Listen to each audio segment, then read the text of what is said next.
Hey guys, thank you so much for clicking on today's video. My name is Annalise and this is my channel where we get planty with it. So I literally just finished filming my import unboxing order that I received from Aroid Market, and I wanted to take you guys through what I do next.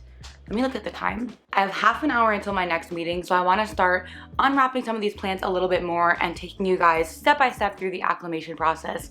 I know it can be a little bit intimidating receiving new plants, figuring out what to do for them, how to make sure they have the best chance of survival, so that's what we're going to be talking about today.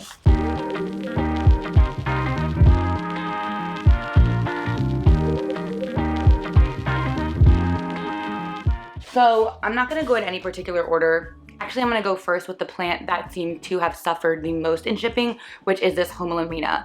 So as you guys can see, this is a Homalomena species, Borneo. It's variegated with this beautiful variegation. And as you can see, we do have some yellowing leaves on this guy, which is totally normal and totally to be expected after an import, after shipping.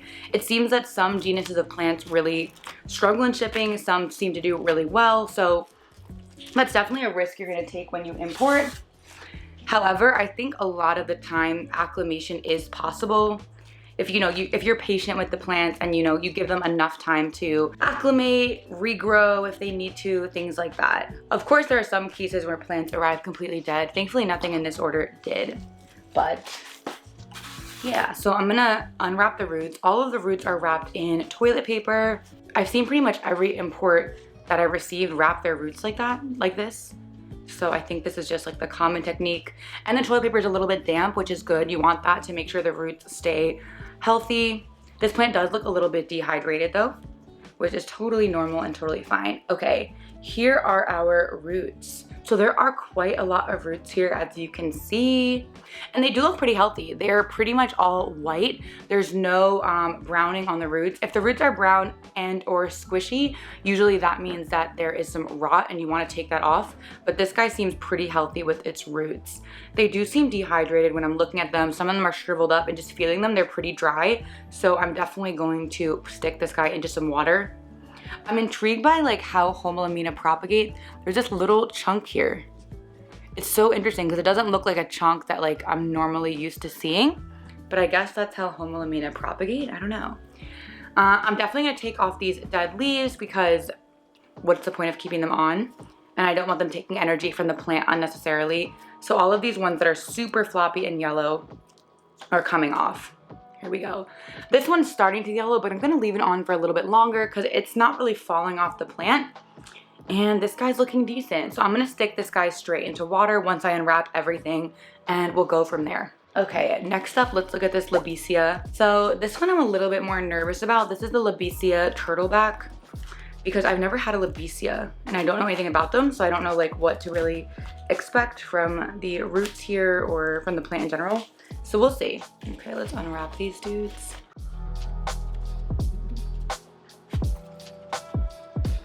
Okay, here we are.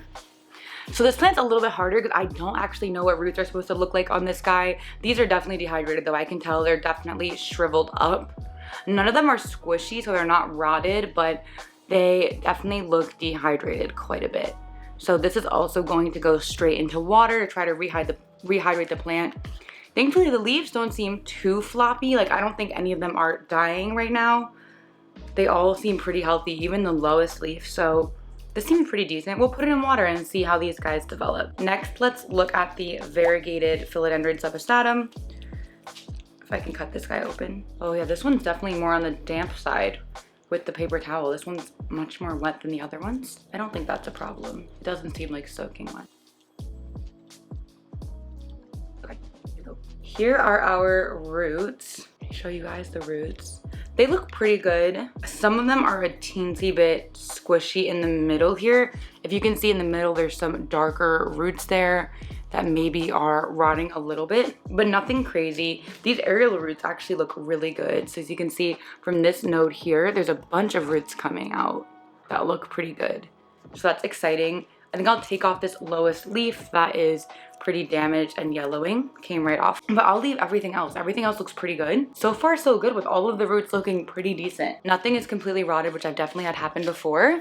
And it's pretty hard to come back from. So I'm happy to see that most of these guys have a pretty robust root system. When you're importing especially, you always want a plant that has quite a bit of a root system, because if they really have very few roots or if they're completely unrooted, like a fresh cut, it's a lot harder for them to make, you know, a long trip and then acclimate okay. So I know people don't usually show roots online when you're ordering, but something to think about, you know, look at reviews and look at what the roots usually look like from certain companies, just so you can make sure it's gonna come rooted.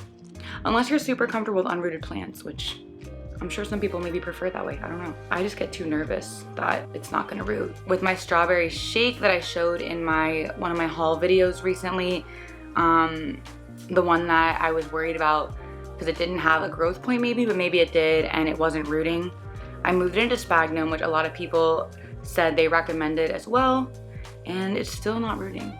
It's my mini update. Okay, so this guy's all unwrapped. This is the Philodendron Florida Ghost. So this is what I would not consider a good root system. As you guys can see, there's really one long root here. It doesn't look to me like roots fell off in the paper towel. I think this one just didn't have a lot of roots, which does explain why some of these leaves are a lot floppier. So you can see the difference between, you know, plants that have a really good root system and plants that don't. Yeah, this guy, I mean, I think it'll make it. I'm not worried about it making it, but it's definitely not a very great root system here. But the one root, God, we have so many plants. We're gonna have to like finish this later because I have to go to a meeting soon. I really did not expect these plants to arrive this afternoon. Even DHL, they give you like shipping updates via text if you sign up for them, which I always do, especially when it's plants, just so I can make sure I'm like home and ready to pick up the plants. And they said it was gonna come 2:30 to 4:30 and it came at like 1, which maybe doesn't sound like a big difference, but I have certain like windows of time in my day, and this was not a very big one, but we're working through it. Okay, so this is the variegated Philodendron Burle Mart. These roots look pretty good. So here we go with the roots. I mean, you can see how healthy those roots look there. That's kind of what roots are supposed to look like. They're very white, healthy, they're firm, they're not squishy. They look good. There's this root here, and this is what kind of rot starts out looking like. So you can see this one's brown, and it is kind of squishy. I can also see that it's actually just broken off up here. Maybe it's a little hard to tell on camera, but this root broke off basically. So I'm just gonna take that one off because it's pretty much not attached anymore. It is a pretty good sized plant. You can see there's quite a few nodes there with arrow roots. I think I might chop this guy and use some for the giveaway and then grow a little bit out just because the leaves are so big. But yeah, this guy's looking good so far. Let's do our Anthurium crystallinum next. I always get so nervous when I'm using the scissors. I don't want to cut, you know, the plant or anything. Ooh, Anthurium roots are so fun. Okay, look at these guys. These look super healthy, like just really good. Anthurium have super thick roots, so that's really what they're supposed to look like. They're supposed to look that thick and chunky. That's one thing to think about when you're looking at different plants. A lot of different genuses have different types of roots, or maybe not types, but their roots look different. So some naturally just have thinner roots like Hoya, and some have really thick roots like Anthurium. So, you know, don't be alarmed if you open a different type of plant and the roots are thinner. That might be normal for that plant. But this guy looks super good. Yeah, this is not gonna be too hard to rehab, I don't think. It doesn't seem dehydrated at all. The leaves seem super healthy, so this one should do well. Okay, we have 2 more to unload. Next up is a Hoya. This is a Hoya Sulawesiana, which I'm super thrilled about because it's one I don't have and it looks super cool and it's a pretty big specimen. So that's really exciting. Because it's so big also, I think this is one that I may propagate down the line for trades because, yeah, I love expanding my Hoya collection and I feel like a lot of people like trading Hoyas for other Hoyas. So yeah, this is what I mean with Hoyas just have thinner roots. You can definitely see that with this plant. The roots are a lot thinner, a lot finer. This definitely looks dehydrated, but not rotten. Nothing looks rotten. Hoyas are also pretty easy to root, I think, most of the time. So I'm not too worried about this guy. Honestly, I may not even wait to propagate this. I might just chop it in this video because it has quite a few nodes and I think it'll be totally fine rooting up as separate pieces. These leaves are so massive, I can't even, you see how big that is? That's insane. Okay, but that's the Hoya Sulawesiana, I think. Like making up names, Sulawesi. Oh my God, I'm getting like fuzz and dirt everywhere, but that's okay. Okay, last plant is the Paraiso Verde. I hope this one has a good root system. I'm feeling optimistic because it's such a big plant. It should have a pretty solid root system, we hope. Also, I don't know if I mentioned in this video, but all of these plants are from Aroid Market and they were sent to me for free, but I wasn't paid to do this video or anything, so this is totally just my honest opinion. I'm not, you know, just saying they're good because they were free. And you guys can also see the condition of the plants, so you can make your own judgment whether you think it's worth it or not too. I'm just giving my opinion. Wow, they put a lot of toilet paper on this one. Okay, yeah, these look great. This is a pretty good sized root system, definitely what I would expect for a plant this size. And you can see how well it's doing. Pretty cool because it has some really healthy aerial roots up here. Those aerials are coming from up higher on the plant, so this would also be a good candidate for propagation. I don't think I will propagate it anytime soon just because I don't want to risk it reverting like my other one, but it seems to be in pretty good shape. This leaf is yellowing. I'm gonna leave this one on just because it's still like pretty firmly attached and it may still be contributing energy to the plant, so we're gonna leave that guy. And yeah, these are the roots. Okay, now that everything is unloaded, I want to put everything into water. I'm gonna have to do that in a little bit because I have to get ready for my meeting and jump into that. But after my meeting, I'll keep on filming. I'm just leaving these plants out for now, just with their roots out. They should be fine. I'll only be in a meeting for like 30 minutes while they sit out here, so they should be totally fine. And then I'm going to clean them all off and put them into water. So I'll take you guys with me on that process. See you in a few. Hey guys, I'm back. So I'm in the bathroom.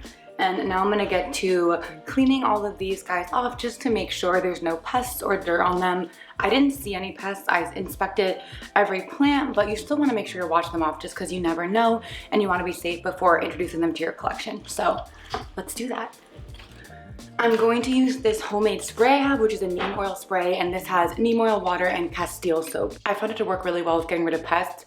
I also sometimes use the Dead Bug Brew by Captain Jack's. That's another really good one, but for now I'm just gonna use this. Let's go.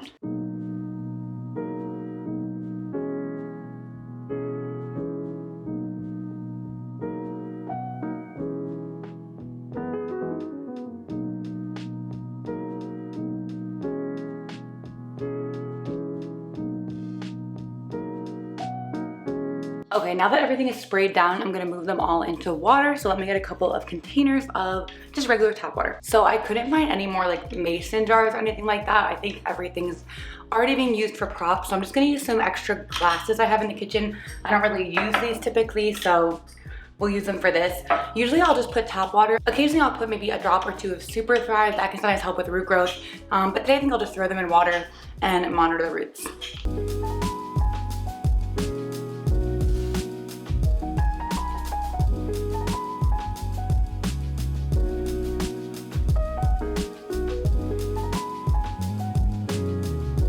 I think we'll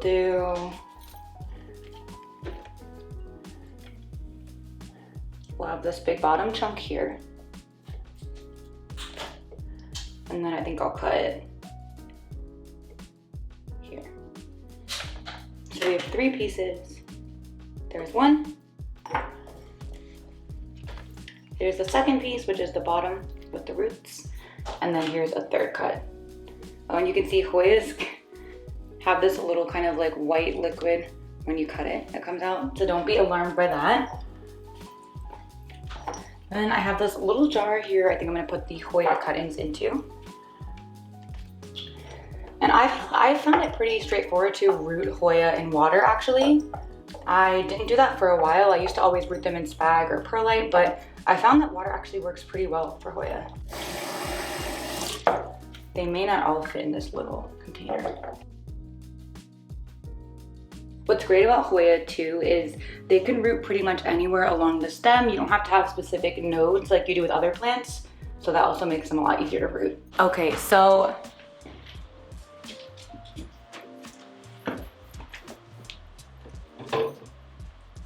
we have a special guest in the back, but what, you got nervous?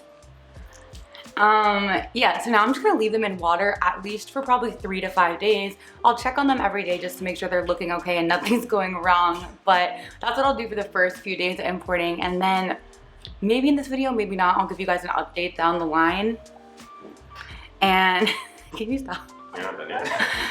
I'll give you guys an update down the line on how my imports are doing, but that's pretty much all I do to acclimate imports. Obviously, none of these were in horrible condition, so if something's in really horrible condition, you know, it's a different process. If it loses all its leaves or something, can you walk away? If it loses all its leaves or something and becomes a chunk, I'd put that in a prop box or something. Comment down below if you have any plant acclimation tips that you make sure to do whenever you get new plants. And otherwise, thank you guys for watching. I will see you next time. Bye!